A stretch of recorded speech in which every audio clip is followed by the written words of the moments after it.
রাস্তায় যখন মানুষ নামতো গুম হয়ে যেত, ঘরে থাকলে খুন হয়ে যেত। আমাদের যে দেশের টাকাগুলো বিদেশে পাচার করত, এরা বিভিন্ন সময় বলে আমরা সবুজ বাংলা বানাবো, আমরা আরো ডিজিটাল বাংলা বানাবো, কিন্তু ইসলামী আন্দোলন বাংলাদেশ। আমি আপনাদের কাছে পরিষ্কার ঘোষণা করছি, সবুজ ডিজিটাল বুঝিরা আল্লাহ যদি আমাদেরকে ক্ষমতায় নেয়, স্বর্ণের বাংলা বানাবো ইনশাআল্লাহ। এই জন্য আমি মাদারপুরবাসীদেরকে বলবো, 12 ফেব্রুয়ারি নির্বাচন হবে, বারবার দিয়েছি।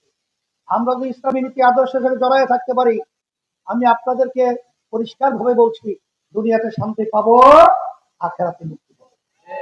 আর অন্য বাংলাদেশের ভিতরে একটাই দল নির্বাচন করছে, একটা বাক্স ইসলামের পক্ষে, সেই বাক্সটা হলো ইসলামী আন্দোলন বাংলাদেশের বাক্স।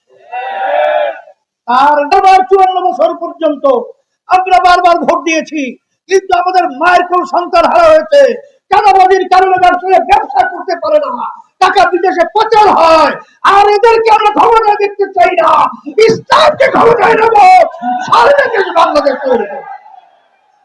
ইসলাম শুধু মুসলমানদের জন্যই নয়, শুধু মানুষের জন্যই নয়, এমনকি একটা পিপিলিকার স্বাধীনতার নিশ্চয়তা, যেই নীতি আদর্শ, তার নাম হলো ইসলাম।